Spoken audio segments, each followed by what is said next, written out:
अस्सलाम वालेकुम।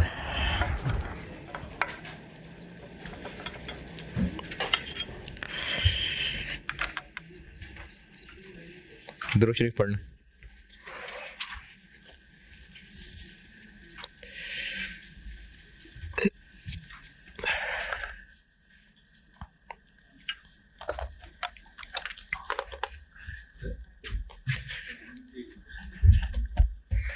अभी ब्रेक में पूछना यार।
अच्छा, ये रिकॉर्डिंग वाले स्टूडेंट्स के लिए लेक्चर 93 में मैंने कहा था कि अभी नमाज के बाद डेफर टेक्स्ट शुरू करता हूँ, तो वो फिर क्लास नहीं की थी। ऐसा नहीं है क्योंकि लेक्चर कट गया, वो क्लास नहीं हुई थी फिर। डेफर टेक्स्ट,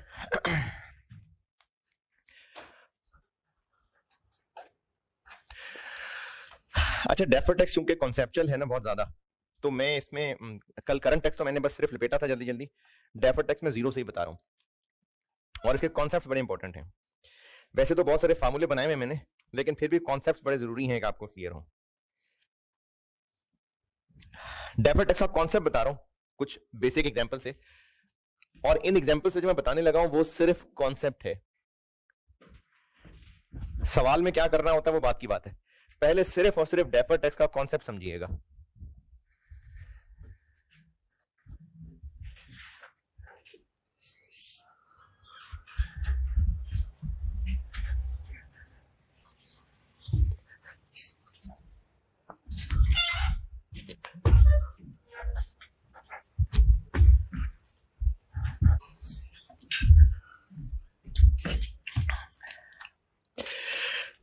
कॉन्सेप्ट बता रहा हूं डेफर टेक्स्ट का।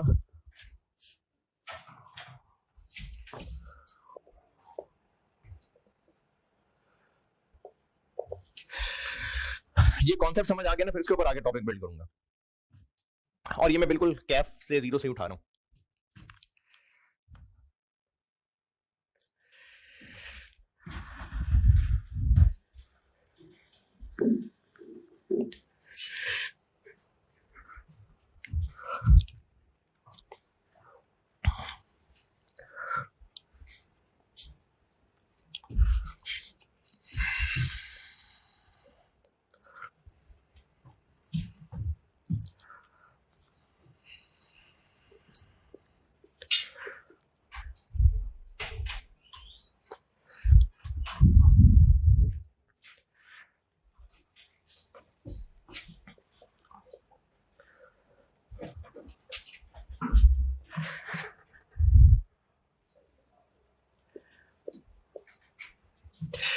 एक सर्विस थी, वो रेंडर की 2022 में, कोई कंसल्टेंसी सर्विस हो सकती है, कोई मेंटेनेंस सर्विस हो सकती है, कोई सर्विस बहरहाल 2022 में रेंडर की, ये रेंडर्ड लिखा हुआ मैंने, और उसकी फीस 20,000 वो 2021 में ही मिल गई थी।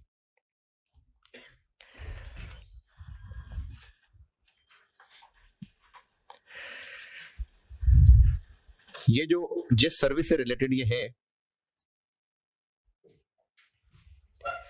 टैक्स वाले उस पर टैक्स लगाते हैं कैश बेसिस पे, जबकि अकाउंटिंग पॉइंट ऑफ व्यू से इसको इनकम कब माना होगा, 22 में कि 21 में? अकाउंटिंग में 22 में ना, क्यों? क्योंकि सर्विस हमने रेंडर, बात सिर्फ एक्रूवल की नहीं है, IFRS 15 खैर पढ़ना है हमने अभी। जो सर्विस हम रेंडर कर रहे हैं वो सर्विस रेंडर करेंगे तो उसका रेवेन्यू रिकॉर्ड होगा। लेकिन टैक्स वाले कहते हैं कि इससे रिलेटेड कोई भी है, मैंने कोई नाम नहीं दिया उसको, है कोई सर्विस इनकम, टैक्स वाले इसको कैश बेसिस पे टैक्स करते हैं।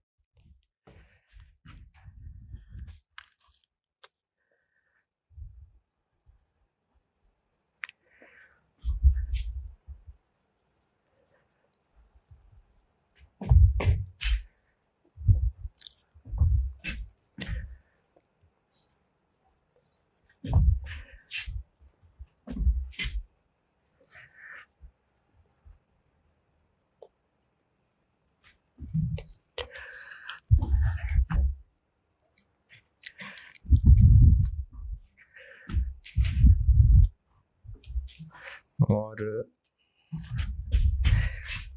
टैक्स रेट 25% है।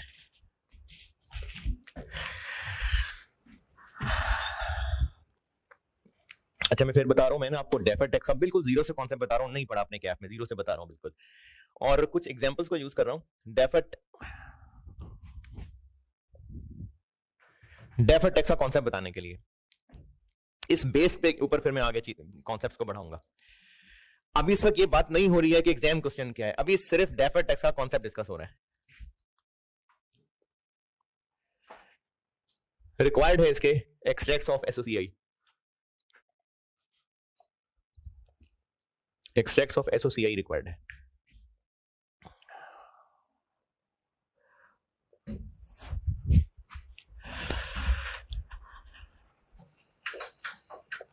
सर्विस इनकम से पहले पहले 2022 का प्रॉफिट 110 और 2021 का 85। सर्विस इनकम हमारी इनकम स्टेटमेंट में किस साल में आएगी? 22 में। तो 2022 का पीबीटी हो गया 130। टैक्स के होते हैं दो हिस्से, एक होता है करंट और एक होता है डेफर्ड। ये डेफर्ड क्या होता है ये मैं आपको कॉन्सेप्ट बता रहा हूं। करंट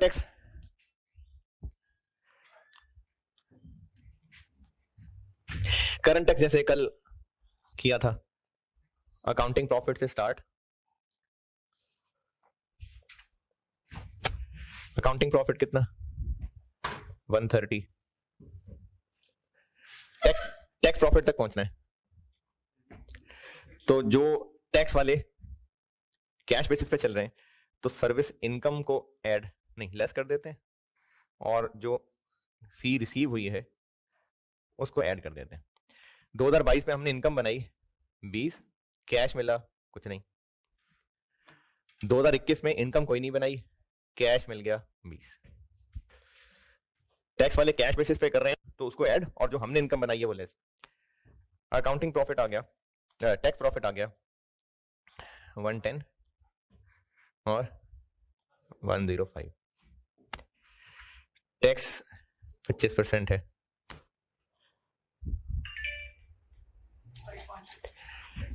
27,500 और 26250।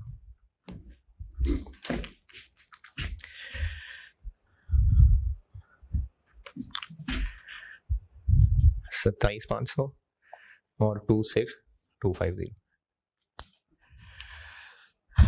करंट टैक्स कैलकुलेट किया मैंने सिंपली। हमने एक सर्विस 2022 में रेंडर करनी थी, उसका पैसा सारा एडवांस में 21 में मिल गया था। टैक्स वाले इस तरह की इनकम को कैश बेसिस पे टैक्स करते हैं, टैक्स रेट 25% है। और इस सर्विस इनकम के अलावा प्रॉफिट 22 का इतना, 21 का इतना। तो इनकम स्टेटमेंट के एक्सट्रैक्ट्स, सर्विस फीस को इनकम बनाया 2022 में क्योंकि सर्विस हमने 2022 में रेंडर की है, पीबीटी आ गया। ये करंट टैक्स निकालते हुए टैक्स वाले चूंकि उसको कैश बेसिस पे चला रहे हैं तो जो इनकम हमने बनाई वो लेस और जो कैश मिला वो ऐड, ये करंट टैक्स आ गया। यहां तक कोई इख्तलाफ तकलीफ?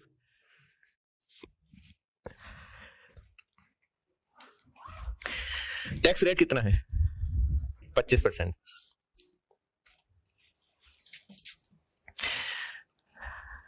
अकाउंटिंग में जितने भी स्टैंडर्ड्स हैं उन सब के पीछे ना कुछ बेसिक कॉन्सेप्ट्स हैं जो प्रिवेल कर रहे होते हैं। जैसे किसी हद तक प्रूडेंस कॉन्सेप्ट है, किसी हद तक, ज्यादा आईएएस उसको लिफ्ट नहीं करा रहे होते हैं। एक्रूअल कॉन्सेप्ट है, मैचिंग कॉन्सेप्ट है। मैचिंग कॉन्सेप्ट बड़ा इंपॉर्टेंट है। जितने भी आईएएस अब तक पढ़े हैं आप, चाहे IFRS 2, share based payments, IAS 19, इन सब के पीछे जो भी रूल्स बनाए हैं उनमें एक बहुत बेसिक प्रिंसिपल है, वो है मैचिंग कॉन्सेप्ट। मैचिंग कॉन्सेप्ट क्या होता है? मैचिंग कॉन्सेप्ट खर्चे को एक्सपेंस तब कहना चाहिए जब उससे, मैचिंग कॉन्सेप्ट ये है कि खर्चे को एक्सपेंस उस पीरियड में एक्सपेंस माने जब उससे रिलेटेड बेनिफिट मिल रहा है, ताकि वो अपने रिलेटेड बेनिफिट से मैच हो सके। ये मैचिंग कॉन्सेप्ट है कि जो खर्चा हो रहा है उस खर्चे को उस पीरियड में एक्सपेंस लाएं ताकि वो अपने रिलेटेड बेनिफिट से मैच हो सके। या इसको अदर वे कह देते हैं, सेल्स को जिस पीरियड में रिकॉर्ड कर रहे हैं, कॉस्ट ऑफ सेल्स को भी उसी पीरियड में रिकॉर्ड करना चाहिए ताकि दोनों मैच हो एक दूसरे से। इस सवाल में एक आइटम है जिसकी इस वक्त ट्रीटमेंट फर्क है, वो है 20,000 रुपए की एक सर्विस फीस। ये 20,000 रुपए की फीस टैक्सेबल है या एग्जेम्प्ट है? टैक्सेबल है, यानी इसके ऊपर टैक्स पड़ना है। कितना टैक्स पड़ना है? कितना बना? 20,000 पे 25%, 5,000। तो 20,000 रुपए की एक ऐसी फीस है जिसपे टैक्स है। हमने उस फीस को अपनी इनकम स्टेटमेंट में, इनकम किस साल में रिकॉग्नाइज किया? 22 में। तो जब ये इनकम, बल्कि हाँ एक बात और, कल करंट टैक्स से पढ़ा रहा था, तो करंट टैक्स 2022 का वो तो रिटर्न फाइल होगी तब पे करेंगे। तो रिटर्न तो जाके दिसंबर 22 में फाइल होगी, तो उसको दिसंबर 22 में जाके एक्सपेंस रिकॉर्ड करें या जून 22 में ही? क्यों? रिटर्न फाइल करेंगे तो देख लेंगे। तो 22 का एक्सपेंस क्यों है ये? क्योंकि जो 22 में प्रॉफिट कमाया उस पर जो टैक्स पड़ना है तो वो 22 में एक्सपेंस आना चाहिए। मैचिंग है। चलिए अब वो बात जो मैं कर रहा था, ये 20,000 रुपए की एक फीस है, एक इनकम है जो हमारी इनकम स्टेटमेंट में 2022 में रिकॉग्नाइज हुई है। और ये 20,000 रुपए टैक्सेबल है या टैक्स एग्जेम्प्ट है? टैक्सेबल है। तो अगर 20,000 रुपए की एक टैक्सेबल इनकम है, यानी उस पर टैक्स पड़ना है, तो अगर वो 20,000 रुपए की इनकम 2022 में है तो उस पर पड़ने वाला टैक्स भी 22 में आना चाहिए, जबकि 21 में आ रहा है। 2021 का करंट टैक्स 2021 का करंट टैक्स निकालते हुए इस 20 को किया ना ऐड, तो इस 20,000 पे एक्चुअली टैक्स कब पड़ गया? 21 में, जबकि उसकी रिलेटेड इनकम 2022 में अपीयर हो रही है। तो मैचिंग कॉन्सेप्ट यह है कि अगर इनकम यहां है तो इस पे पड़ने वाला टैक्स भी 22 में होना चाहिए, लेकिन वो नहीं है। तो हम टैक्स वालों से यह बहस करें कि हम 21 में नहीं, आपको तो 22 में ही टैक्स देंगे। नहीं, जो गवर्नमेंट को टैक्स देना है वो गवर्नमेंट के रूल्स के मुताबिक, जो टैक्स रिटर्न भरनी है वो किन रूल्स के मुताबिक है? इनकम टैक्स टैक्सेशन रूल्स के मुताबिक है ना, उनसे बहस नहीं करनी। उनको वही टैक्स देना है जो इनकम टैक्स रूल्स के मुताबिक बनता है। तो 21 में टैक्स वाले इस 20,000 पे टैक्स लगा रहे थे, तो हमने उसको 21 में ही टैक्स दिया। लेकिन इस फिगर के निकाल लेने के बाद हमारा और गवर्नमेंट का झगड़ा खत्म। गवर्नमेंट को सिर्फ इस 26,250 से कंसर्न है, या हमारी इनकम स्टेटमेंट की बाकी चीजें भी देखनी है उसने, कि लाइनें ठीक लगाई कि नहीं लगाई, स्टैंडर्ड सही लगा रहा कि नहीं लगा रहा? नहीं, उसको सिर्फ टैक्स से कंसर्न है। तो टैक्स वालों के मुताबिक जितना टैक्स बनता था वो हम उनको दे देंगे, लेकिन बाकी इनकम स्टेटमेंट हमारी, और इनकम स्टेटमेंट मैचिंग कॉन्सेप्ट के खिलाफ नहीं जाती। तो अगर 20,000 की इनकम यहां है तो उस पर पड़ने वाला टैक्स भी यहां आना चाहिए था, जबकि असल में कब आ रहा है वो? तो उसको 21 से निकाल लेते हैं। 21 में वो एक्सपेंस आ रहा है, तो यहां से वो एक्सपेंस हटा देते हैं, 22 में उसको एज एन एक्सपेंस ले आते हैं। सिर्फ जिस पीरियड में इनकम थी उसका टैक्स किसी और पीरियड में आ रहा था, किसी और टाइम में फॉल कर रहा था, उसको उस टाइम से शिफ्ट करके इस टाइम में ले आए ताकि वो मैच कर सके अपनी रिलेटेड इनकम से। ये जो एडजस्टमेंट है ये डेफर्ड टैक्स के जरिए की जाती है। यानी डेफर्ड टैक्स की जिंदगी का मकसद है ये एडजस्टमेंट करना, कि जिस पीरियड में इनकम मौजूद है उस पे पड़ने वाला टैक्स भी उसी पीरियड में आना चाहिए। अगर अकाउंटिंग और टैक्स रूल्स के फर्क की वजह से आ रहा है लेकिन किसी और पीरियड में आ रहा है, तो वो जो टाइमिंग का फर्क है वो डेफर्ड टैक्स की मदद से रिजॉल्व कर लिया जाता है। अब टोटल टैक्स एक्सपेंस 2022 का हो गया 32,500 और 2021 का हो गया 21,250। ये एक मिसाल है, इसको करना है, नोट करें, फिर और मिसाल बताता हूं।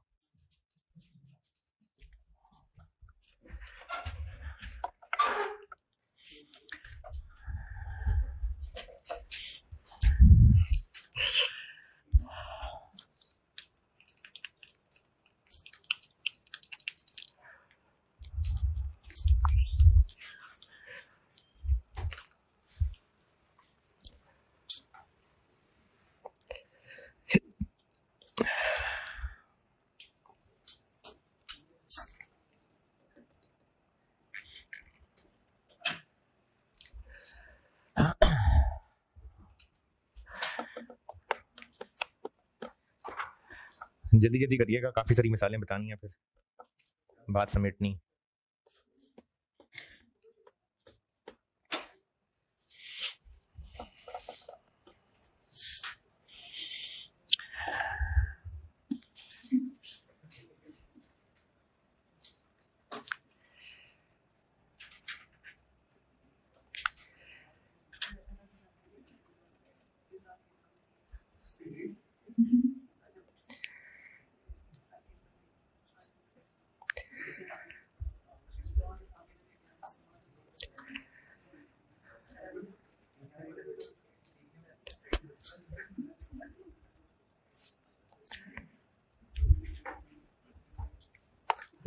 हाँ जी, डन।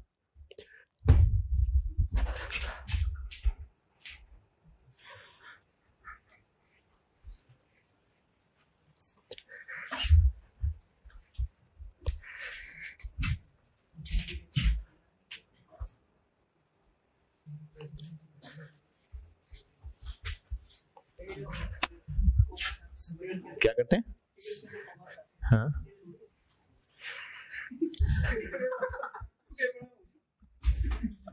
नहीं कोई मसला नहीं, इसके नंबर नहीं कटेंगे। आपके अपने लिए भी बेहतर है 1000 सेपरेटर कॉमा लगाना ना, वो वरना ज्यादा जीरो लग जाते हैं, नहीं गिने जाते, तो लगा लेना चाहिए कॉमा।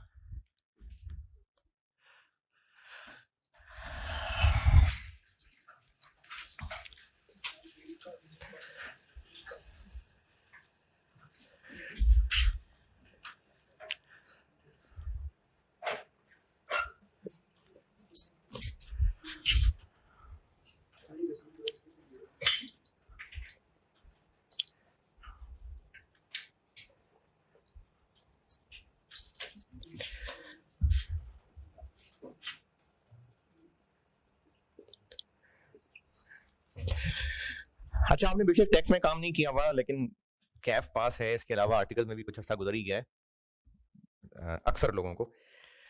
तो मैं कुछ टर्म्स यूज किया करूंगा कि फलानी इनकम टैक्सेबल है, या फलानी इनकम एग्जेम्प्ट फ्रॉम टैक्स है, या फलाना एक्सपेंस डिडक्शन अलाउड है। क्या मतलब है इन बातों का? डिडक्शन अलाउड है,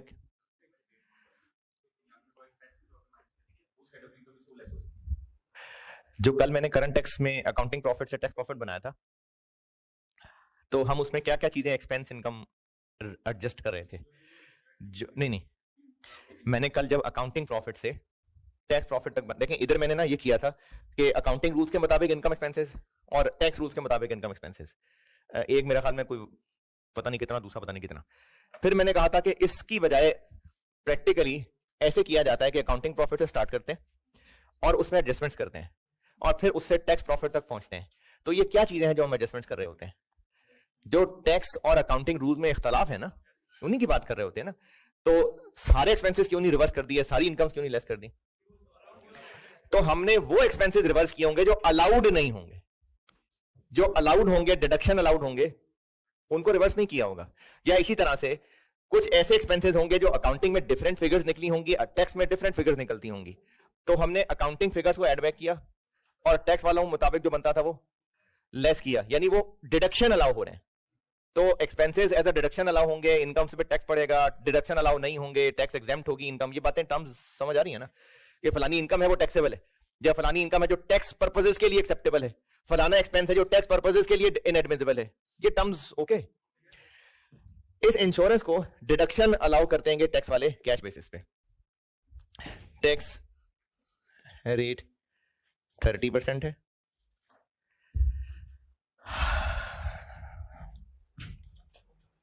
और profit before tax and insurance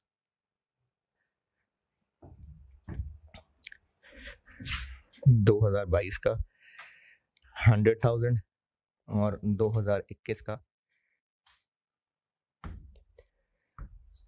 120,000।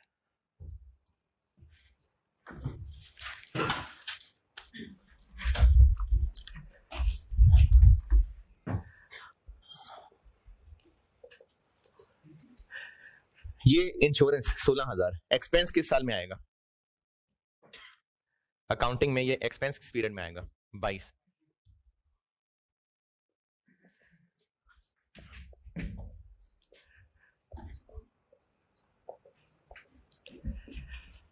जबकि टैक्स वालों ने इसकी डिडक्शन अलाउ करनी है कैश बेसिस पे।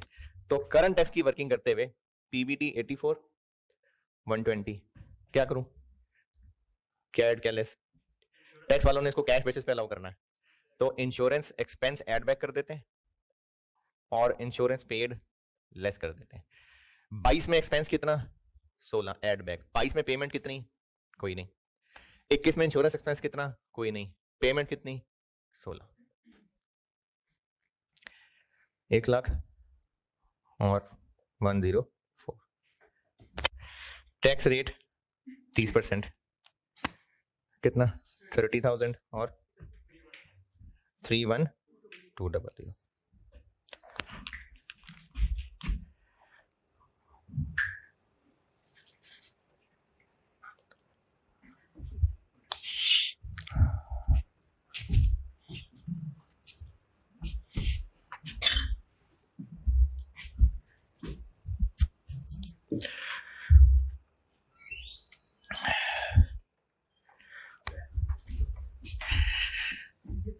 ये 16,000 रुपए टैक्स में अलाउड है, डिडक्शन अलाउड है। पिछले सवाल में बात कर रहा था मैं एक इनकम की, और उस इनकम का टैक्स इफेक्ट ये था कि उस पर टैक्स पड़ेगा। तो मैचिंग क्या की थी कि जिस पीरियड में इनकम थी, अगर टैक्स किसी और पीरियड में चला गया था तो वहां से शिफ्ट किया था हमने ताकि सेम पीरियड से मैच कर सके, जहां इनकम उस पर पड़ने वाला टैक्स एक्सपेंस भी वही। अब यहां पर मैं बात कर रहा हूं इंश्योरेंस, जो कि एक एक्सपेंस है। इसका टैक्स इफेक्ट क्या है? एक एक्सपेंस है बिजनेस का, उसका टैक्स इफेक्ट क्या होगा? वो टैक्स बचा के देगा। बिजनेस का एक्सपेंस टैक्स बचा के देता है, क्योंकि डिडक्शन अलाउड है ना, तो टैक्स बचा के देगा। तो जब हमने इसको एक्सपेंस माना है 22 में, तो टैक्स ये बचाकर कब दे रहा है? 21 में, क्योंकि टैक्स वाले उसको डिडक्शन 21 में अलाउ कर रहे हैं, तो वो टैक्स बचा कर दे रहा है 21 में, जबकि हमने उसको इनकम स्टेटमेंट में 22 में एज एन एक्सपेंस रिकॉर्ड किया है। तो जब एक्सपेंस यहां है तो इसका रिलेटेड बेनिफिट यानी इसका टैक्स बचना वो भी 22 में आना चाहिए, लेकिन अभी वो बचा हुआ टैक्स कहां आ रहा है? अच्छा, कितना टैक्स बचा के देगा ये? 30% है, 4800। तो एक्सपेंस इधर है तो उसकी टैक्स की बचत भी यही आनी चाहिए, यानी 4800 टैक्स की बचत भी यही आनी चाहिए। यहां आ रही है नहीं, यहां नहीं चाहिए। जब एक्सपेंस यहां है तो इसका टैक्स इफेक्ट यानी टैक्स की बचत वो भी यही होनी चाहिए, लेकिन अभी वो ऑफिशियली 21 में है, तो उसको 21 से शिफ्ट किया है 22 में। ये डेफर्ड टैक्स की एडजस्टमेंट है। इसकी एंट्री क्या है वो बताता हूं अभी थोड़ी देर तक। अभी सिर्फ मैं आपको ये बता रहा हूं कि जिस पीरियड में एक्सपेंस या इनकम है उस पे पड़ने वाला या बचने वाला टैक्स, अकाउंटिंग और टैक्स रूल्स के फर्क की वजह से अगर किसी और पीरियड में फॉल कर गया, तो उस टैक्स इफेक्ट को उस किसी और पीरियड से उठा के उस पीरियड में शिफ्ट करना है जहां पर उसकी रिलेटेड इनकम एक्सपेंस है, ताकि मैचिंग पूरी हो सके। ये एडजस्टमेंट डेफर्ड टैक्स के जरिए हो रही है। तो 22 का टैक्स सही बन गया 25,200 और ये बन गया 36,000। अच्छा, वैसे तो एक्सट्रैक्ट हैं तो पैड भी निकलेगा, लेकिन खैर है ना, बस ये टैक्स ही बताना चाह रहा था। ये करें नोट, फिर अगली मिसाल बताता हूं। अभी मैंने 2 को मिसालें बतानी है और फिर इससे मैं कंक्लूड करूंगा कि कहना क्या चाह रहा हूं।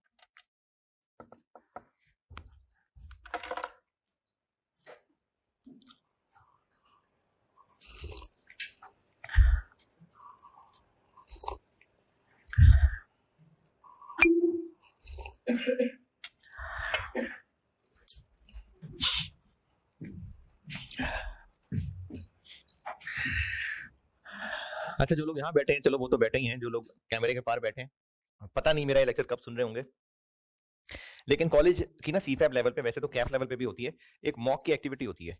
तो अच्छी एक्टिविटी है, आपको एक पूरा पेपर सॉल्व करने का मौका मिल जाता है। और सीफैब के मॉक्स जो हैं वो, वैसे तो कैफ के भी, लेकिन अभी आप सीफैब में हैं तो मैं सीफैब की बात कर रहा हूँ, टीचर्स ही बनाते हैं। मैं नहीं बना रहा, लेकिन वैसे टीचर्स ही बनाते हैं। रिपोर्टिंग का भी एक टीचर ही बनाएंगे, बीएफडी का भी एक टीचर ही बनाएंगे, बाकी सब। तो वो एक्टिविटी है अच्छी, तो उसको आप किया करें पार्टिसिपेट। अभी मुझे वो जफर साहब बता रहे थे कि कोई बच्चों ने ज्यादा लिफ्ट नहीं कराई मॉक को, हैं? हाँ, अच्छा तो टैक्स रिटर्न भी तो ऐसी होती है। नहीं तो क्या इसके पैसे भी होते हैं मॉक के?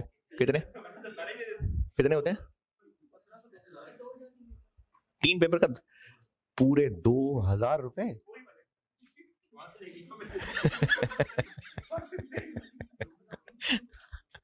दो हजार 3 पेपर होंगे? कुछ भी नहीं है यार ये तो।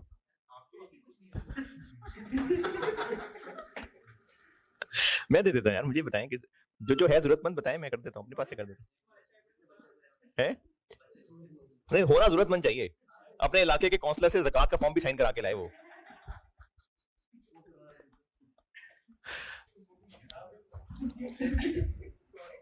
नहीं वो देखिए, जिन्होंने नहीं देना ना मॉक, ठीक है मर्जी आपकी, लेकिन जिन्होंने मॉक देना है, जिसकी वजह से मैं आपको क्लास में कह रहा हूँ मुजफ्फर साहब की रिक्वेस्ट पे, जिन्होंने मॉक देना है ना वो जल्दी ही उसके रजिस्ट्रेशन कराएं, क्योंकि जब मॉक से 1-2 दिन पहले कराएंगे ना तो फिर इन लोगों के लिए वो मैनेज करना मुश्किल हो जाएगा, इस वजह से वो कह रहे हैं। बाकी आप लोग कैलकुलेशन चलें, जो मर्जी करते रहें, लेकिन ये जो 500-600 रुपए एक पेपर का बन रहा है ना, 3 पेपर का अगर 2000 है, इस 500-600 रुपए से ना पैक का कोई प्रॉफिट नहीं होना है। ये तो वो कॉस्ट ही नहीं पूरी होनी, जो पेपर्स की कॉस्ट है वही पूरी नहीं हो रही होनी। तो इसलिए ये सिर्फ पैसे इसलिए होते हैं ताकि आप लोग जब पैसे दे देते हैं ना, जब पैसे चला जाता है जेब से, तो फिर आप लोग पहुंच जाते हैं।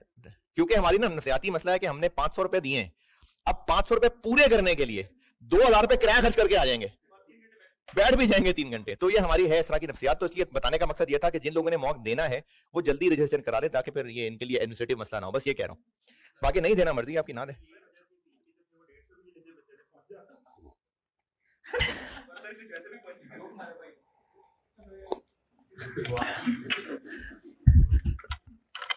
मैं देता हूँ फीस यार, बताएं कितने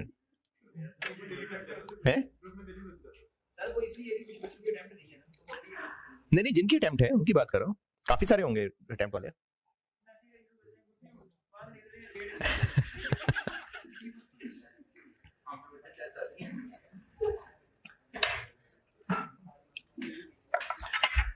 हाँ, ये एक अलग बात है कि मैसेज की वर्डिंग थोड़ी, ये जरूर आप सजेस्ट करें कि वर्डिंग चेंज कर लें। गुड न्यूज, ये नोटेड, गुड न्यूज है आपके लिए। मैं एग्जांपल 3 कराने लगा है, वो अंग्रेजी रहने देना, ये वाली भी।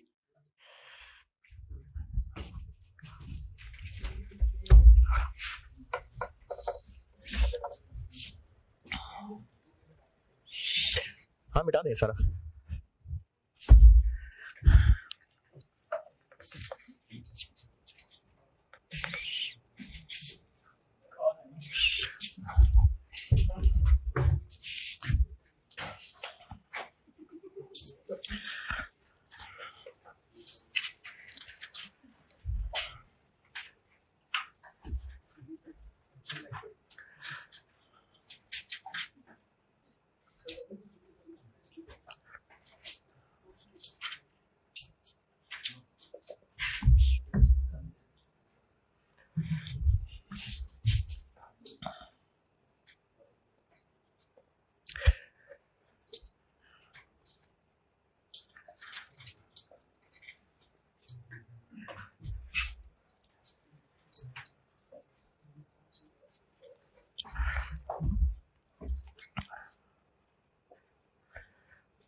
कितना हो गया है?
हाँ जी, अकाउंटिंग प्रॉफिट से टैक्स प्रॉफिट तक पहुंचना है।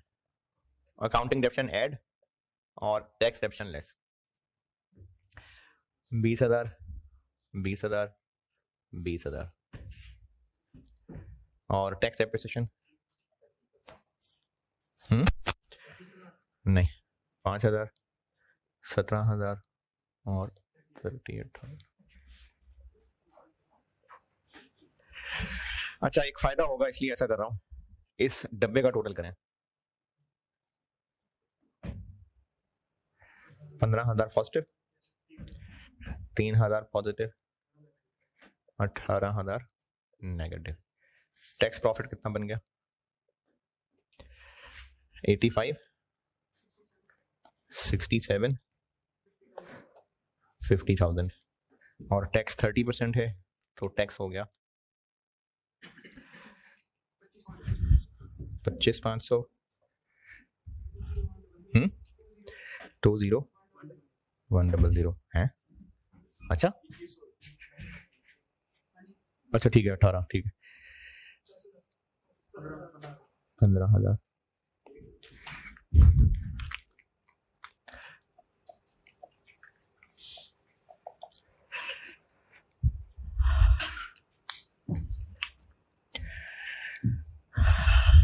इसको नोट करिए और खामोशी से सोचें तीनों ईयर्स में डेफर्ड टैक्स कितना कितना आएगा।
जी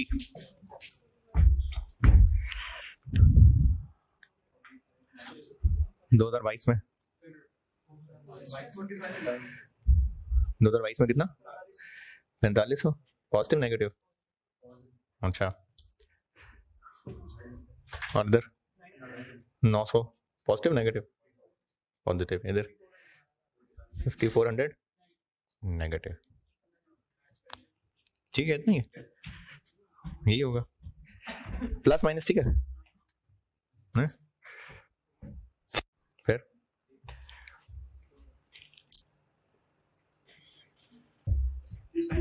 साइन उलट होना चाहिए।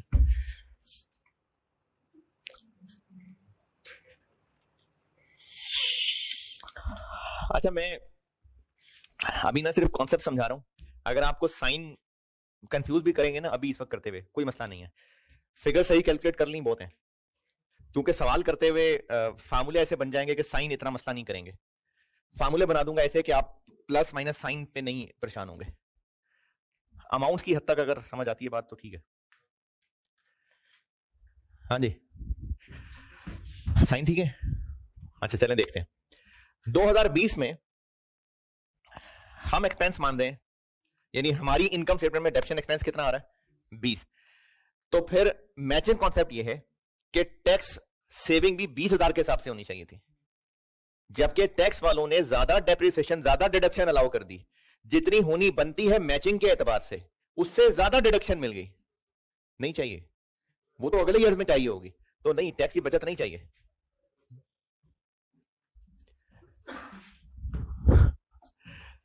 हमारे मुताबिक डेप्रिसिएशन एक्सपेंस 20,000 है, तो फिर एक्सपेंस 20,000 है, तो टैक्स की बचत भी इस 20,000 के हिसाब से आनी चाहिए ना। जबकि टैक्स वालों ने 38,000 डिडक्शन अलाउ कर दी, यानी मैचिंग के मुताबिक सिर्फ इस 20,000 को एक्सपेंस अलाउ होके इस 20,000 पर टैक्स बचना चाहिए था, जबकि टैक्स वालों ने फालतू बचत अलाउ कर दी। वो फालतू बचत क्यों अलाउ हो गई? अगले ईयर में उसका जुर्माना हो जाएगा। तो जो टैक्स वालों से फालतू अभी डिडक्शन मिल गई, नहीं अभी नहीं चाहिए, तो वो हमने यहां पर टैक्स वापस बढ़ा दिया। यहां पर अब उसके असरात आने शुरू हुए। हम एक्सपेंस मान रहे हैं 20, जबकि टैक्स डिडक्शन सिर्फ, तो मैचिंग पूरी करने के लिए 3,000 की बचत और होनी चाहिए ना, 3,000 पे टैक्स और बचना चाहिए ना, हम बचा लेते हैं खुद ही। 22 में हमारे मुताबिक एक्सपेंस 20 है, तो फिर टैक्स सेविंग भी 20 के हिसाब से आनी चाहिए, जबकि टैक्स वाले ऑफिशियली सिर्फ 5,000 अलाउ कर रहे हैं। क्यों सिर्फ थोड़ा 5,000 अलाउ कर रहे हैं? क्योंकि वो पहले ईयर में ज्यादा अलाउ कर चुके थे। तो अब 2022 में जब हम अपनी इनकम स्टेटमेंट में एक्सपेंस इतना ला रहे हैं, तो टैक्स की सेविंग भी इसी के हिसाब से होनी चाहिए, जबकि असल में सिर्फ इसके हिसाब से मिल रही है। तो 15,000 रुपए पे और सेविंग हमें ले लेनी चाहिए ना, ये हमने और सेविंग ले ली।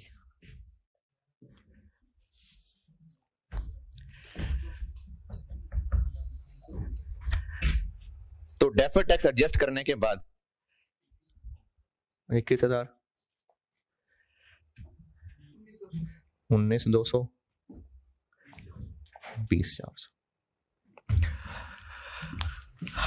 इन 3 मिसालों से अभी तक मैंने इतना बताया है कि जो एक्सपेंस या जो इनकम जिस साल में हमारी इनकम स्टेटमेंट में रिकॉग्नाइज है, उसका टैक्स इफेक्ट भी उसी साल में नजर आना चाहिए। अगर उसका टैक्स इफेक्ट किसी और पीरियड में है, या थोड़ा है या ज्यादा है, तो उसको किस तरह से एडजस्ट करते हैं? डेफर्ड टैक्स के जरिए। अच्छा, ये डेफर्ड टैक्स जो कर रहा है ना, वो जो टैक्स गवर्नमेंट को देना है, उसी में से इधर उधर फिगर्स कर रहा है, हम कुछ एक्स्ट्रा नहीं पे कर रहे गवर्नमेंट को। इन तीनों मिसालों में आप एक चीज देखिए कि मैंने जितने साल शो किए हैं, उन सब में अगर आप डेफर्ड का टोटल करेंगे तो वो 0 बनेगा, क्योंकि ये डेफर्ड टैक्स कोई एक्स्ट्रा टैक्स नहीं है, ये सिर्फ जो गवर्नमेंट को दिया जा रहा था उसी में से सिर्फ टाइमिंग के फिगर्स एडजस्ट कर रहा है कि एक्सपेंस इनकम किसी और ईयर में था, जबकि टैक्स रूल्स के मुताबिक उसका टैक्स कहीं और चला गया था, तो आपस में उनको एडजस्ट कर रहा है, मिला रहा है। ये डेफर्ड टैक्स का काम हो रहा है बस।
चलो ये सवाल है,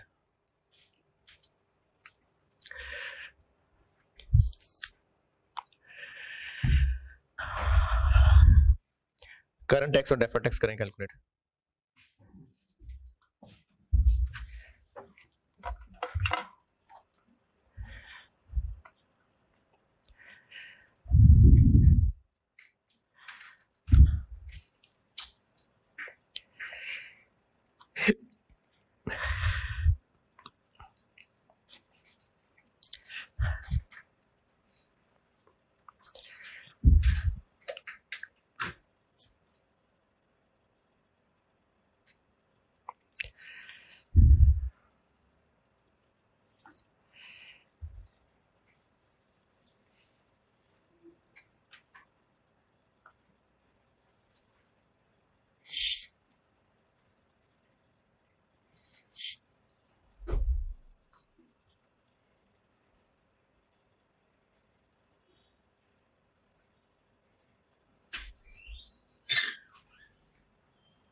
हाँ जी, क्या मतलब इसका जो अगला जुमला लिखा हुआ?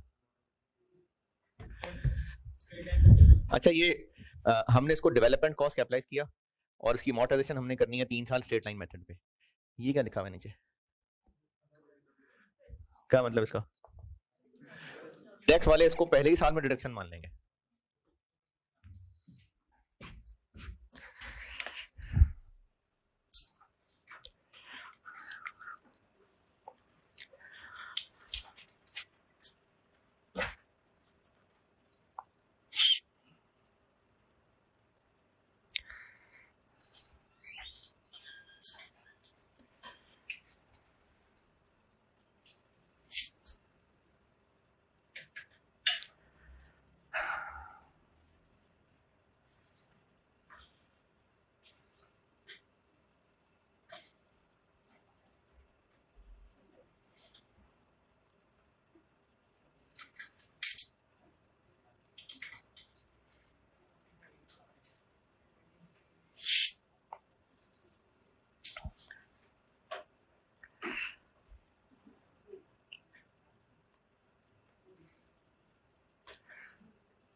जी जनाब,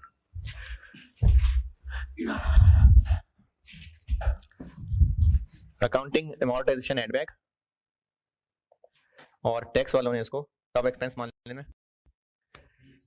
20 में।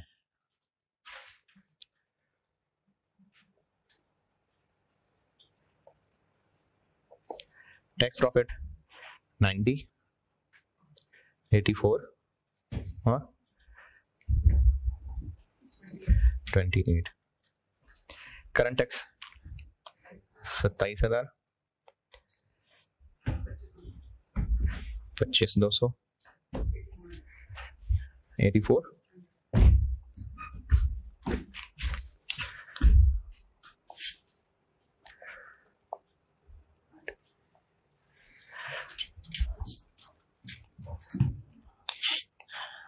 डेफर्ड तक पहुंचे भी थे कि नहीं?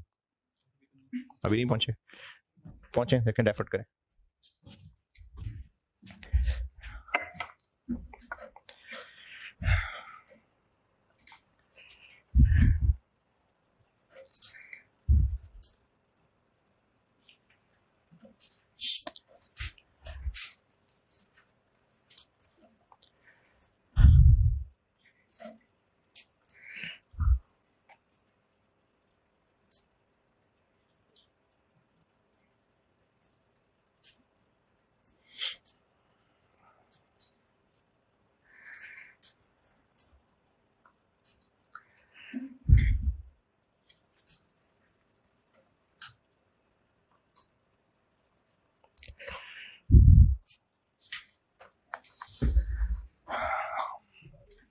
हाँ जी, 2020 में एक्सपेंस हम 20,000 मान रहे हैं, तो सेविंग ही बस सिर्फ 20 के हिसाब से होना चाहिए, जबकि टैक्स वाले फालतू डिडक्शन अलाउ कर रहे हैं, नहीं चाहिए तो ऐड कर दें टैक्स, नहीं चाहिए। कितना? 12,000। लेकिन अब हम हर साल इतना इतना एक्सपेंस रिकॉर्ड कर रहे हैं, जबकि इनकी टैक्स सेविंग कहां है? वो सारी की सारी 20 में मिल गई, वहां नहीं, यहां चाहिए थी, तो यहां से निकाल के यहां 6-6 हजार की हम सेविंग ले लेंगे।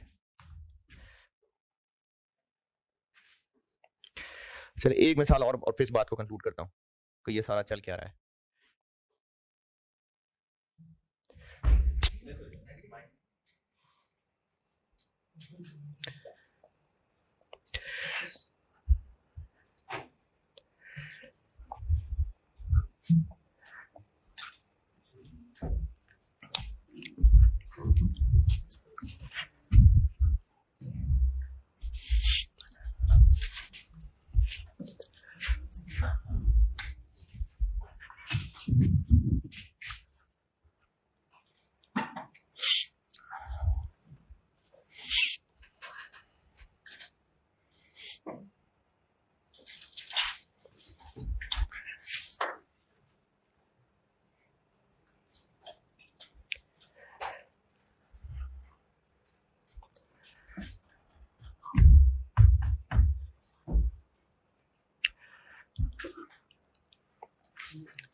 ये एग्जांपल 5 ना, 5।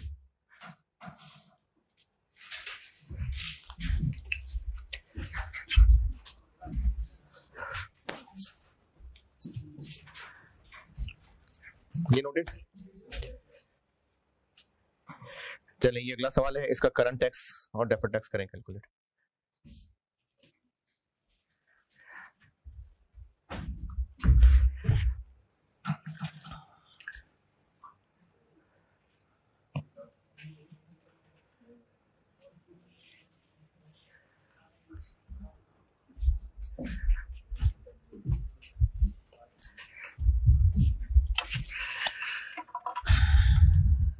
करंट टैक्स और डेफर्ड टैक्स करें कैलकुलेट।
हाँ जी, टैक्स वालों ने इसकी रिडक्शन कब अलाउ करनी है? नहीं करनी। तो ये बन गया 90, 84 और 88। तो करंट टैक्स हो गया 27, 25, 200, 26, 400, 27, 25, 200 और 26, 400 और डेफर्ड कुछ भी नहीं। हाँ जी, कोई भी नहीं यार, 3 कॉलम बनाए किसी में भी नहीं, डैश डैश डैश लगा, किसी कॉलम में नहीं। क्यों भाई, क्यों?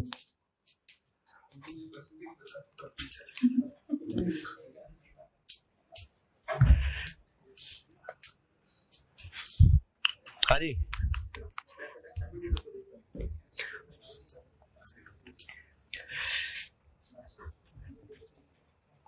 इन 5 मिसालों से जो मैंने डेफर्ड टैक्स का कॉन्सेप्ट बताया ना, वो कंक्लूड कर रहा हूं। इन 5 मिसालों से ये चीज बता रहा हूं कि जो भी एक्सपेंस और इनकम जिसका टैक्स इफेक्ट है, वो इनकम और एक्सपेंस जिसका टैक्स इफेक्ट है। इनकम का टैक्स इफेक्ट क्या होता है कि उस पर टैक्स पड़ता है। एक्सपेंस का टैक्स इफेक्ट क्या होता है कि वो टैक्स बचा के देता है। वो इनकम और एक्सपेंसेस जिनका टैक्स इफेक्ट है, लेकिन अकाउंटिंग और टैक्स रूल्स के फर्क की वजह से वो किसी और पीरियड में फॉल कर रहा है। अब ये टाइमिंग का फर्क आ रहा है। तो डेफर्ड टैक्स क्या कर रहा है? डेफर्ड टैक्स उन बिछड़े हुओं को मिला रहा है। इनकम इधर है, उसका टैक्स इफेक्ट इधर है, तो उन बिछड़े हुओं को मिला रहा है। ये डेफर्ड टैक्स की एडजस्टमेंट है। यहां डेफर्ड टैक्स क्यों नहीं आया? क्योंकि इसका बिछड़ा ही कोई नहीं है, तो फिर इसने मिलाना किसको है? इस 60,000 रुपए का टैक्स इफेक्ट ही कोई नहीं है। इस 60,000 रुपए पे टैक्स वालों ने कोई डिडक्शन अलाउ करनी ही नहीं है। जब इस पे कोई डिडक्शन ही अलाउ नहीं होनी, तो फिर टाइमिंग के मसले का भी कोई फर्क नहीं है। तो इसलिए इस पे डेफर्ड टैक्स ही अराइज नहीं होगा। तो इसका अभी तक का कंक्लूजन कि ऐसे इनकम और एक्सपेंसेस जिनका टैक्स इफेक्ट है, टैक्स इफेक्ट है से मुराद है जी कि इनकम है तो उस पर टैक्स पड़ रहा होगा, और एक्सपेंस है तो वो टैक्स बचा के देगा। तो ऐसी इनकम और एक्सपेंसेस जिनका टैक्स इफेक्ट है लेकिन किसी और पीरियड में है।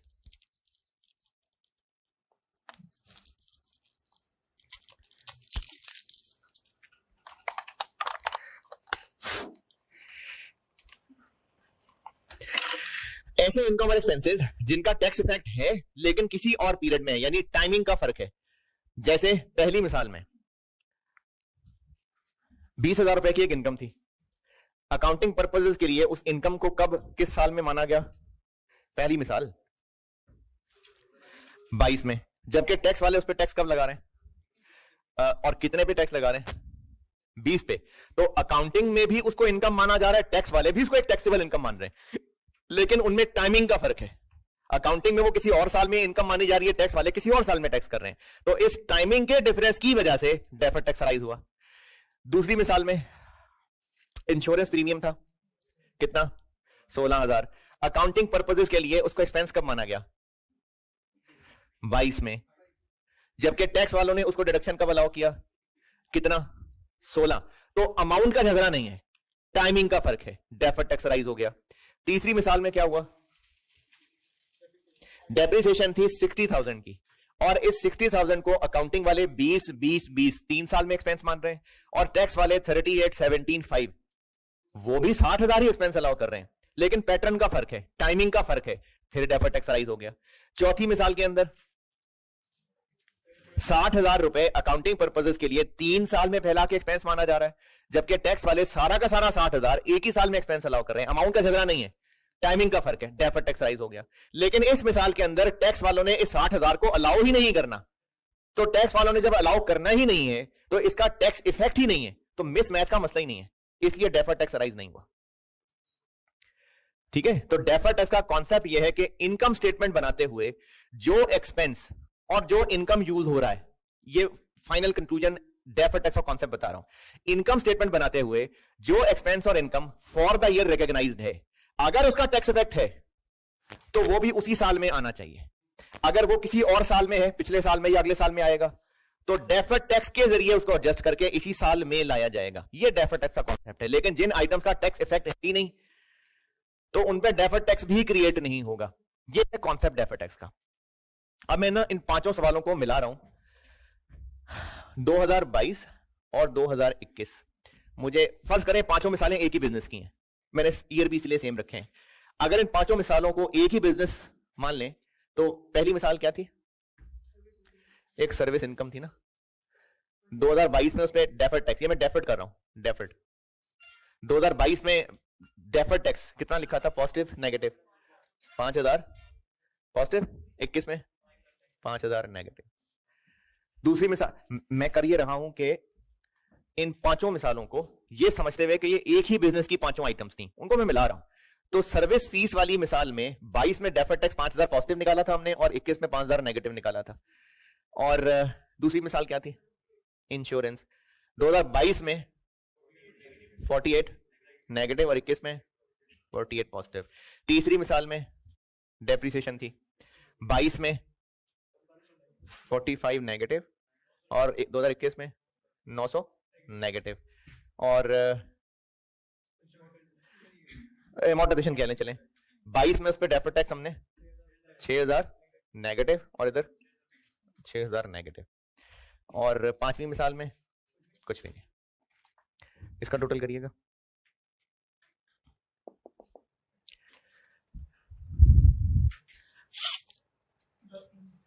दस 300 नेगेटिव और इधर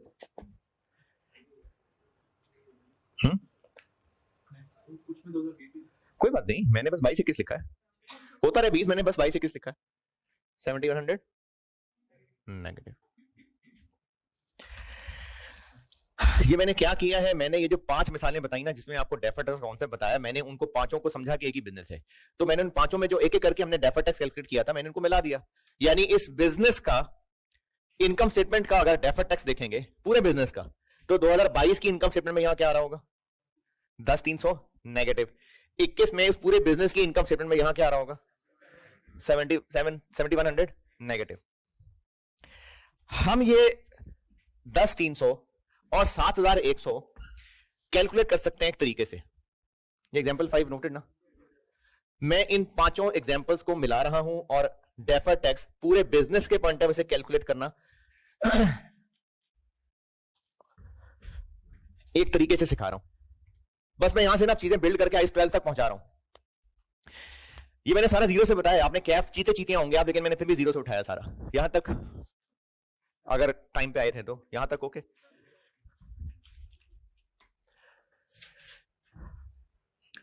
2021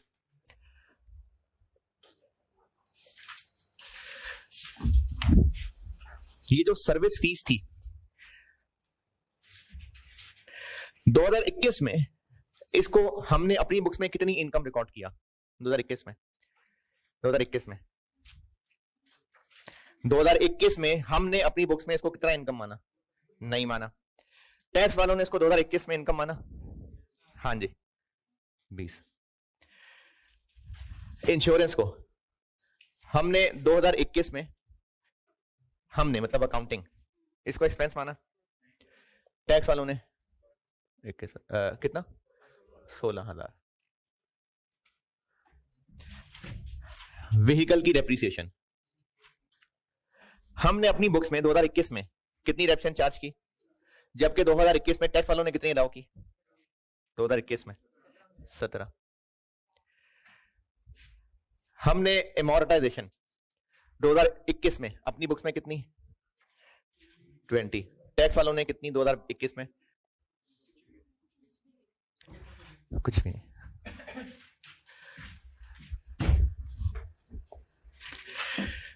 दिस माइनस दिस करें 16,000 negative, this minus this 3,000 positive, this minus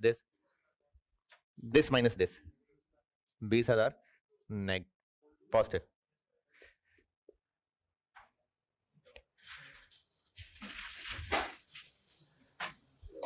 अरे sorry, this minus this minus this minus this minus this 27,000 negative. इस पे 30% लगाएं हैं। ओहो,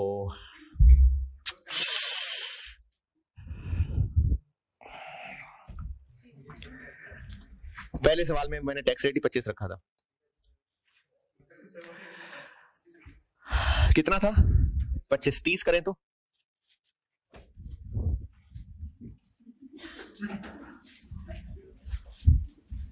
चलिए हम सवाल को ना चेंज करें। अब बात सुन ले जो समझाना चाह रहा हूं।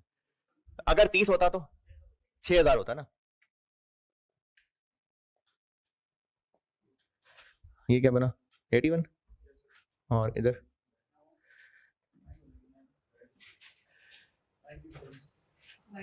93। बाकी में 30 था ना। पहली मिसाल में अगर 30 कर लें तो ये होता,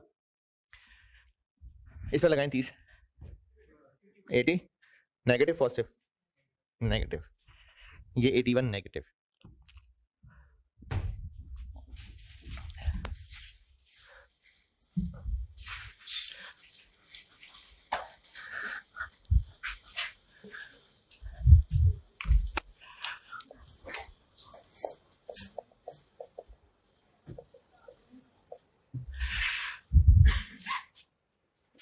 इस इंश्योरेंस से रिलेटेड इंश्योरेंस वाली मिसाल दूसरी, 2022 में हमने कितना एक्सपेंस रिकॉर्ड किया था? टैक्स वालों ने कितनी डिडक्शन अलाउ की थी? 0। व्हीकल्स की डेप्रिसिएशन हमने 2022 में कितना एक्सपेंस रिकॉर्ड किया था? 20। टैक्स वालों ने कितनी डिडक्शन अलाउ की थी? 5। एमोर्टाइजेशन हमने कितना एक्सपेंस 2022 में माना था? 20। टैक्स वालों ने क्या डिडक्शन अलाउ की थी? कोई नहीं। सर्विस फीस हमने कितनी इनकम मानी थी? सर्विस फीस 2022 में 20,000। टैक्स वालों ने इस पे कितना को इनकम माना था? कुछ भी नहीं। This minus this minus this 15,000 negative, this minus this 20,000 negative, this minus this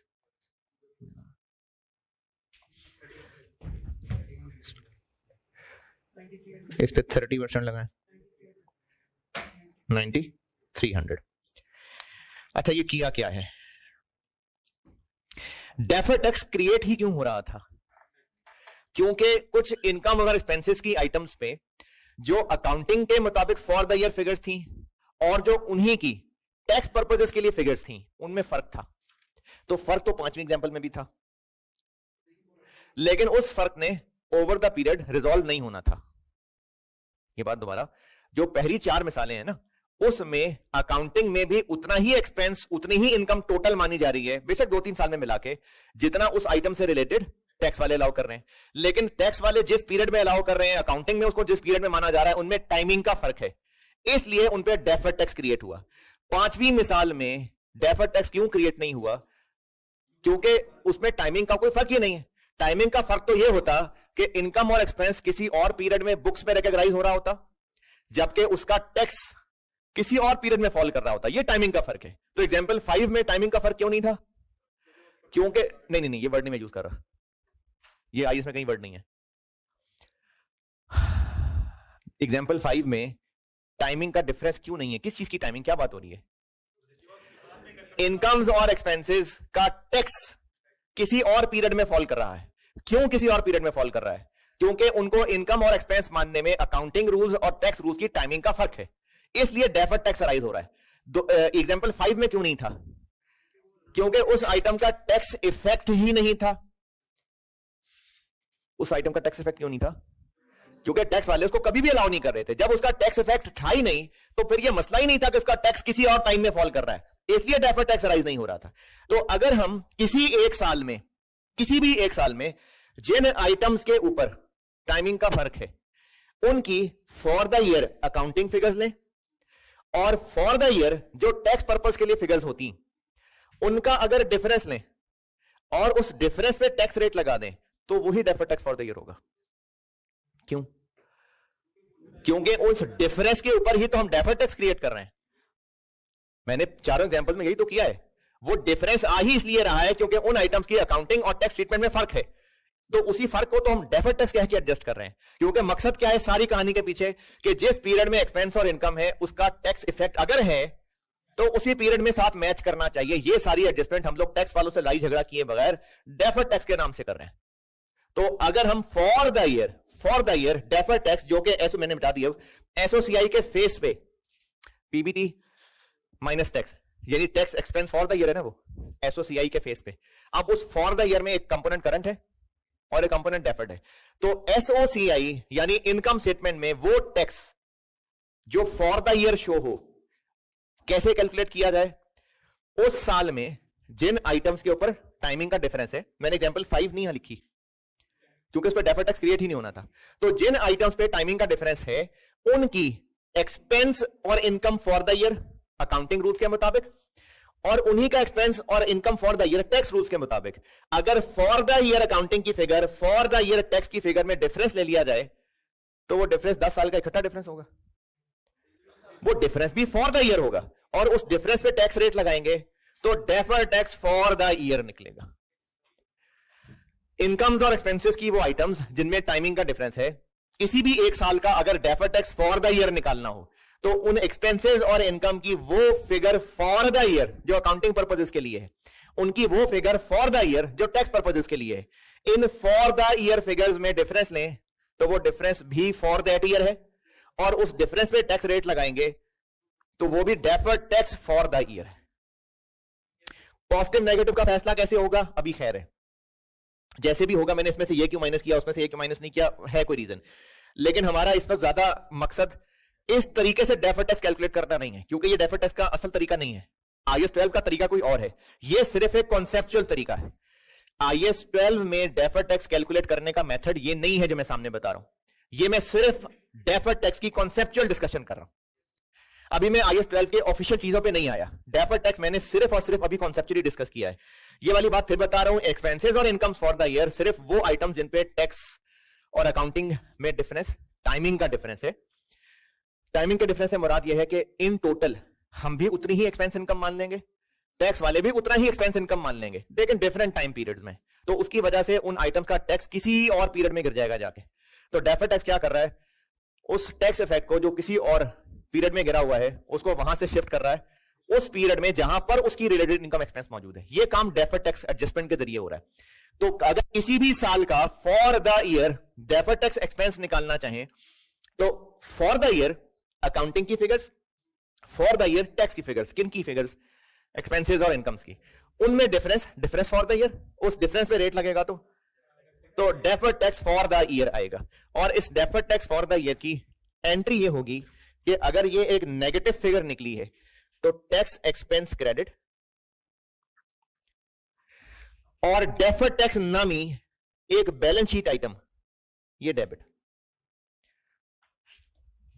अगर आंसर पॉजिटिव था तो सॉरी नेगेटिव था तो ये मैंने लिखी हुई एंट्री पर पढ़ाता हूं।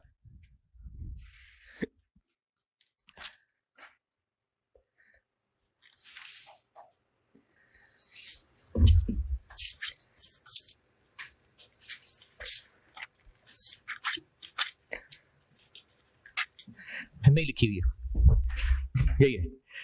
डेफर्ड टैक्स अगर नेगेटिव रिजल्ट निकला, अच्छा इनमें से हर एक की एंट्री नहीं करनी, ये जो आखिर में नेट बन रहा है, अगर वो एक नेगेटिव फिगर है तो टैक्स एक्सपेंस क्रेडिट क्यों?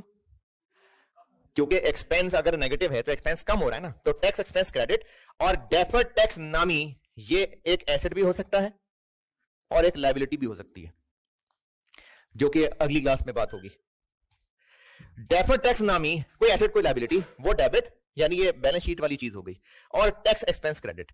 लेकिन अगर इसका आंसर, आल्दो मेरी मिसालों में दोनों में नेगेटिव भी आ रहा है, लेकिन अगर इसका आंसर पॉजिटिव आया होता तो टैक्स एक्सपेंस डेबिट और यही डेफर्ड टैक्स नामी एसेट या लायबिलिटी क्रेडिट। तो हर साल deferred tax for the year की एंट्री होगी, अगर पॉजिटिव है तो वो नेगेटिव है। जी जी नहीं, टैक्स एक्सपेंस काफी है जी। कहां पर ये डेफर्ड टैक्स जो है, ये एसेट भी हो सकता है, लायबिलिटी भी हो सकती है। एसेट कम हो तो भी क्रेडिट ही होता है,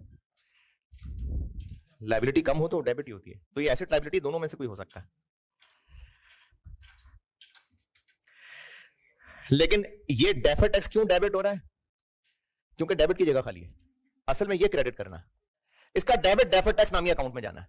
ये क्यों डेबिट हो रहा है पता नहीं, मैं ये नहीं कह रहा कि एसेट बढ़ रहा है इसलिए डेबिट हो रहा है, मैं ये नहीं कह रहा कि लायबिलिटी कम हो रही है इसलिए डेबिट हो रहा है, नहीं है ये कोई एसेट लायबिलिटी, लेकिन डेबिट इसलिए हो रहा है क्योंकि ये क्रेडिट हो रहा है। इसी तरह यहां पर टैक्स एक्सपेंस डेबिट हो रहा है, तो इसलिए बस ये क्रेडिट हो रहा है। ये है क्या चीज, ये एसेट लायबिलिटी क्यों है, ये अगली क्लास में होती है बात। अभी है हाँ जी, हाँ जी यहां तक। अच्छा, अब IAS 12 की अप्रोच क्या है? ये जो एक्सपेंसेस और इनकम्स हैं, कोई भी एक्सपेंस इनकम, इसका दूसरा इफेक्ट कहीं ना कहीं बैलेंस शीट में जा रहा होता है। अगर डेप्रिसिएशन डेबिट हो रही है तो एसेट क्रेडिट हो रहा है, अगर इंश्योरेंस एक्सपेंस डेबिट हुआ है तो प्रीपेड इंश्योरेंस ही क्रेडिट हुआ है, अगर ये सर्विस इनकम क्रेडिट हुई है तो एडवांस रिसीट ही डेबिट हुई है। तो इन सब का कहीं ना कहीं दूसरा इफेक्ट बैलेंस शीट में मौजूद है। IAS 12 की अप्रोच ये है कि वो एक्सपेंसेस इनकम्स के रास्ते की बजाय वो एसेट्स लायबिलिटीज के रास्ते से आएगा। लेकिन उससे फर्क क्या पड़ेगा? फर्क ये पड़ेगा कि ये जो फिगर्स आपके सामने लिखी हुई हैं, ये फॉर द ईयर फिगर्स हैं और एक्सपेंसेस और इनकम्स की फिगर्स हैं। एक्सपेंसेस और इनकम्स ये हैं ही फॉर द ईयर चीजें, तो इनकी for the year accounting purpose की फिगर, टैक्स पर्पस की फिगर का डिफरेंस फॉर द ईयर, उस डिफरेंस के ऊपर रेट लग के आंसर भी deferred tax for the year. IAS 12 की अप्रोच ये नहीं है, एंड मकसद यही है, ये एंड मकसद ये है, लेकिन ये आएगा रिंग रोड से, ये शहरों के अंदर से गुजर के नहीं आएगा, ये और रास्ते से आएगा। अब वो IAS 12 का रास्ता ये है कि इस 8100 को कैलकुलेट करने के लिए हमने अभी सामने क्या यूज किया, एक्सपेंसेस और incomes for the year accounting purpose के मुताबिक और टैक्स पर्पसेस के लिए। चूंकि ये फॉर द ईयर फिगर्स थी तो इनका डिफरेंस भी फॉर द ईयर, और उस पे रेट लग के जो आंसर निकला वो भी deferred tax for the year. IAS 12 expenses incomes की बजाय यूज करता है एसेट्स और लायबिलिटीज, एसेट्स और लायबिलिटीज की अकाउंटिंग पर्पस की फिगर्स, उसको नाम दिया जाता है कैरिंग अमाउंट, और carrying amount for the year होती है एज एट। तो एसेट्स और लायबिलिटीज की अकाउंटिंग पर्पसेस के लिए निकली हुई फिगर जिसको कैरिंग अमाउंट कहते हैं, उन्हीं एसेट्स और लायबिलिटीज की टैक्स पर्पसेस के लिए निकली हुई फिगर उसको टैक्स बेस कहते हैं। तो एसेट्स और लायबिलिटीज की अकाउंटिंग की फिगर यानी कैरिंग अमाउंट, टैक्स की फिगर यानी टैक्स बेस, और ये जो फिगर्स होंगी ये फॉर द ईयर होंगी। एसेट्स और लायबिलिटीज की फिगर्स फॉर द ईयर होती हैं एज एट, यानी ईयर एंड की फिगर्स। तो अगर अकाउंटिंग पर्पसेस की ईयर एंड की फिगर्स, टैक्स पर्पसेस की ईयर एंड की फिगर्स, तो उनमें जो डिफरेंस आएगा, बल्कि मैं वर्डिंग चेंज करता हूं, एसेट्स और लायबिलिटीज के क्लोजिंग बैलेंसेस अकाउंटिंग पर्पसेस के लिए, टैक्स पर्पसेस के लिए क्लोजिंग बैलेंस, तो फिर डिफरेंस भी क्लोजिंग। उस डिफरेंस के ऊपर जब रेट लगाया जाएगा तो वो answer deferred tax expense for the year नहीं आएगा, डेफर्ड टैक्स एसेट या लायबिलिटी, ये जो बैलेंस शीट आइटम थी, इसका क्लोजिंग बैलेंस आएगा। ये है IAS 12 की अप्रोच। नहीं, उसका आंसर 81 नहीं आएगा, कुछ और आएगा, लेकिन उसके बाद में एक और काम करना पड़ेगा, फिर BDCD का डिफरेंस लेंगे तो ये आएगा।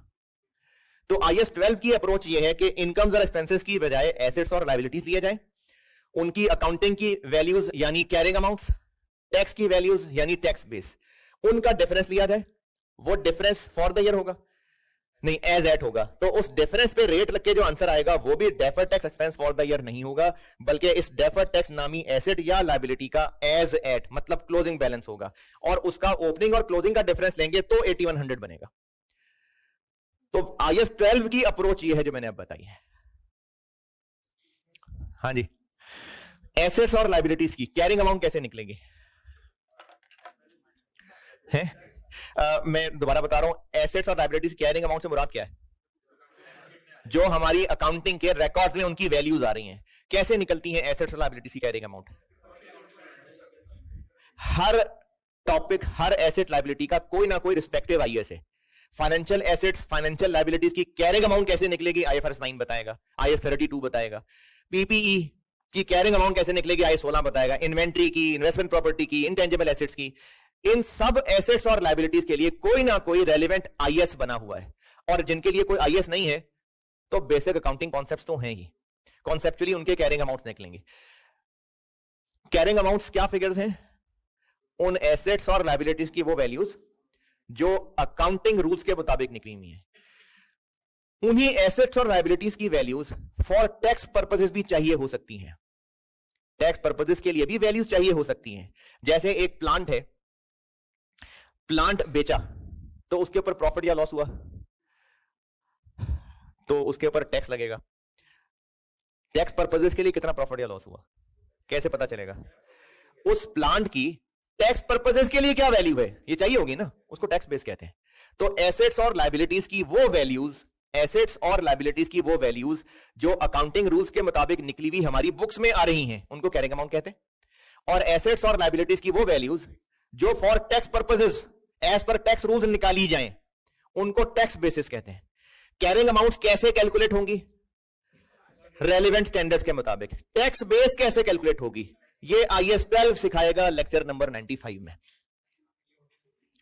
है जी? नहीं, ऑर्डिनेंस नहीं, IAS 12 सिखाएगा। ऑर्डिनेंस को तो पता नहीं टैक्स बेस क्या होता है, ये IAS 12 की टर्म है। तो 94 का कंक्लूजन ये बता रहा हूं कि अब जो हम काम करने लगे क्लास में, ये सारी कहानी जितनी मेहनत की है, इस सब का कंक्लूजन ये है कि असल में कॉन्सेप्ट डेफर्ड टैक्स का क्या है कि ऐसे एक्सपेंसेस इनकम्स जिनकी अकाउंटिंग की ट्रीटमेंट और टैक्स की ट्रीटमेंट में टाइमिंग का फर्क है, तो उनका टैक्स इफेक्ट किसी और पीरियड में फॉल कर रहा होगा। उस किसी और पीरियड में पड़े हुए टैक्स को डेफर्ड टैक्स की गाड़ी में बिठा के उस ईयर में लाना है जहां पर उसका रिलेटेड अम्मी अब्बू इंतजार कर रहे हैं। तो ये डेफर्ड टैक्स है। अब वो जो डेफर्ड टैक्स की कॉन्सेप्चुअल कैलकुलेशन है वो ये है, लेकिन IAS 12 ने जो इसका रास्ता बनाया हुआ है वो बनाया हुआ है एसेट्स और लायबिलिटीज के जरिए। और वो अप्रोच ये है कि सारे एसेट्स और लायबिलिटीज साल के एंड पे अकाउंटिंग फिगर्स निकाली जाएंगी यानी कैरिंग अमाउंट, टैक्स पर्पसेस की फिगर्स निकाली जाएंगी यानी टैक्स बेस, और उनका डिफरेंस लिया जाएगा, उस डिफरेंस के ऊपर रेट लगाया जाएगा। और चूंकि वो डिफरेंस फॉर द ईयर नहीं एज एट है, तो रेट लग के जो आंसर आएगा वो डेफर्ड टैक्स नामी एसेट या लायबिलिटी का भी एज एट बैलेंस होगा। और उसमें जो BDCD का डिफरेंस है वो deferred tax for the year होगा, जो वही कॉन्सेप्चुअल फिगर निकलेगी जो इनकम एक्सपेंसेस से निकलती। तो अब मैं आपको लेक्चर 95 में टैक्स बेस कैलकुलेट करना बताता हूं। ठीक है जी।